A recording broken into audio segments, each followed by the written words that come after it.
very sorry to be so late, Mr. Corn. That's all right, Mr. Green. I appreciate your fitting this into your schedule. I decided to walk from the station. I'd forgotten how far it was. Coffee? I'm afraid the bar doesn't open until noon. Oh, nothing for me, thanks. Well, this place hasn't changed. Does Ada Jack still own it? Yes. I used to spend quite a bit of time around here. When was the last time you were in town? Oh, let me see. 5 years, I think. Yes, 5 years. It's just for a day. I never would have recognized you after all these years. Nor are you. You were lucky to catch me at the home office. I'm seldom there nowadays. It's, curious, after all these years. Somebody is reopening what happened on that bluff.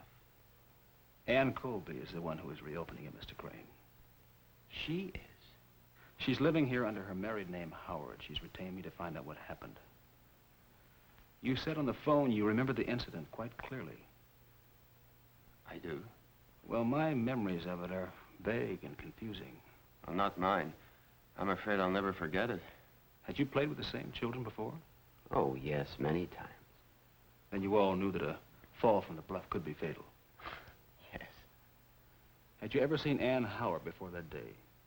No. Do you recall anything about her appearance? I think so.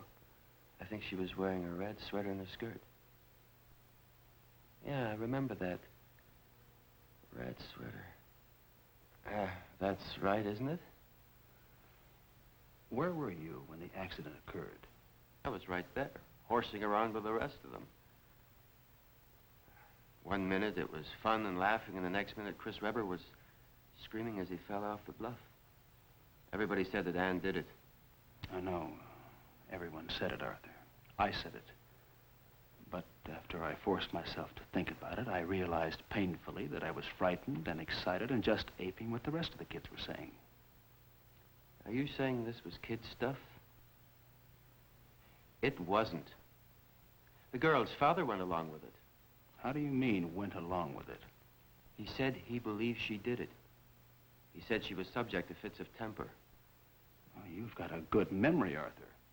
I do, for certain things. And you remember that Ann Howard actually pushed Chris Webber off the bluff? Yes. You're positive? Yes, if I hadn't seen her do it, I'd never say it, but I saw her do it.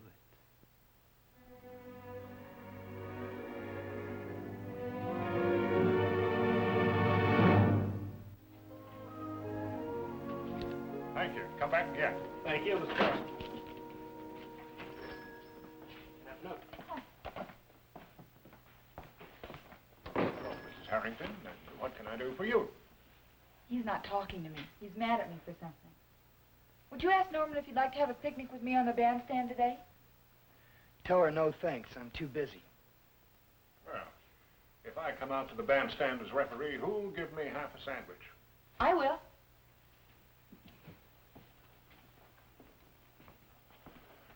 Come on. Well, who's going to mind the store? I'm the boss, and this is an order.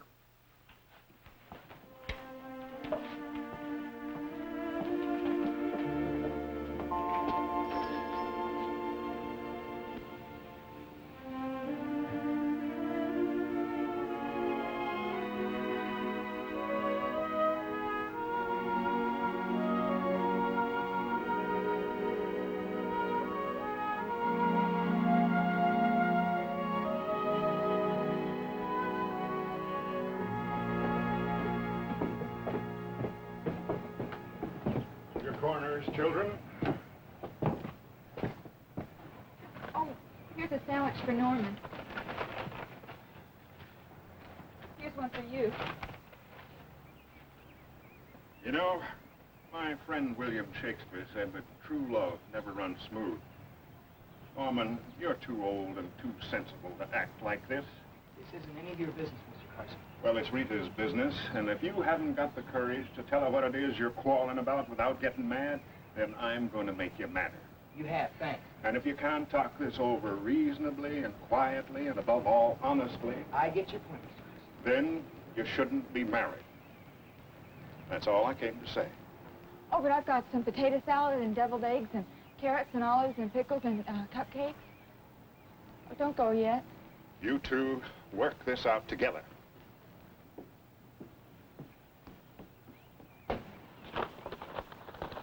Here's some celery and stuff, if you want it.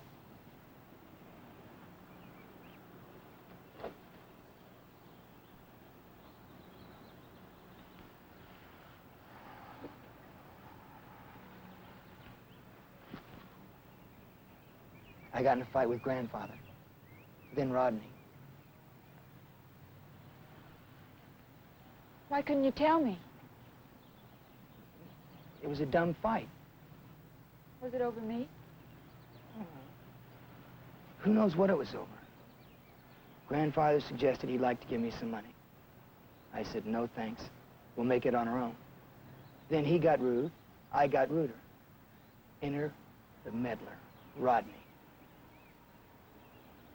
I don't know who swung first. I always wanted to be independent. Well, I guess I should be overjoyed.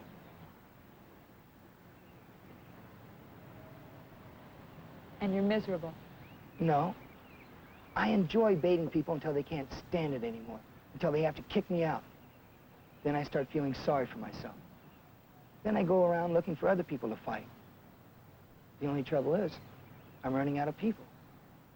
I made us an island, just you and me. You want off? No.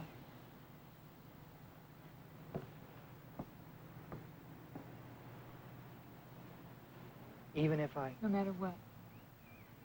You're crazy. You married me. You're the one who's crazy. I happen to love you. If it wasn't for me, you'd be in there with Rod. Who needs to be in there? You'd have a brother and a father and a grandfather. So what? Who needs me? When we got married, I was going to try and straighten things out between you and everybody. Thought I could, because I wanted to be part of the family badly enough. All I've done is drive them all away from you. Good riddance. Norm. If they wanted to keep me in the family, they could have. I'm much more responsible now than before we got married. They just don't want me around. I shout a lot. I get into fights. And what really rubs them the wrong way, and I mean Rod too, is that I'm getting along. We're getting along without them. That really bothers them. No applause? Maybe I'll go talk to your grandfather. I dare you. Well, I better get back to work. Thanks for the picnic. And I'm sorry. I mean for being so rotten last night and this morning. It's okay.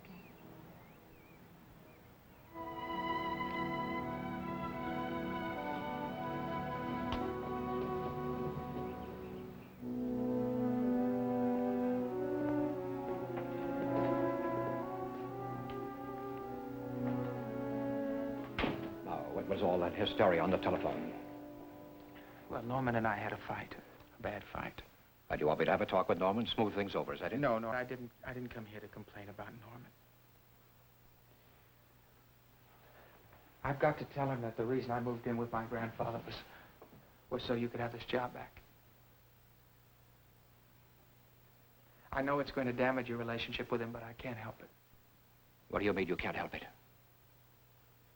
I just can't have it weighing me down any longer. How does it weigh you down?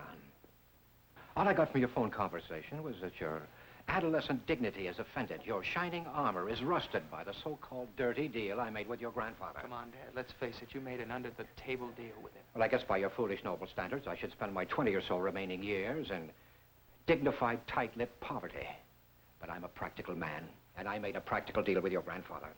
The kind of deal that's made every day, everywhere, between men. You understand? I guess I should understand, shouldn't I? When are you going to grow up, Rodney? You're 21 years old now. You've been through a murder trial, and you're still... Still what? You're still acting like a child, with a child's fairy tale notions of morality. Oh, I know I couldn't get through to you. Then why did you bother me with all this? Why didn't you just go ahead and tell Norman? Because that's another one of my problems, Dad. I'm Honorable Rodney. I felt I had to tell you. Have you discussed this with your grandfather? Not specifically. Well, when he finds out that Norman knows the truth, he'll be delighted, I can assure you. Because you will have accomplished for your grandfather what he's tried and failed to do for 20 years. I can't get you to understand. You'll destroy our family, Rod. I'm not convinced we've ever been a family. Okay, I've been naive. The issue's clear, isn't it? That your relationship with Norman or mine. Okay. I'm going to take a lesson from you. I'm going to start being more practical. I'm going to look out for number one. I warn you, Rod. You will destroy our family. No, Dad, not the family. Just you.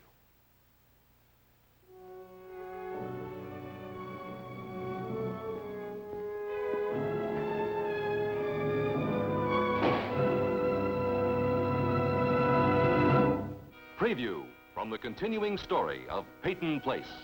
I am telling you. You want an audience for your act?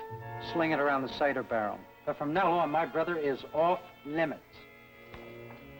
You're just scared, and you're dying for somebody to come and help you because you bit off more than you can chew. Oh, come all over. That Big Brother act's getting to be ancient history. You bet it is, because I served enough time in jail on that gig.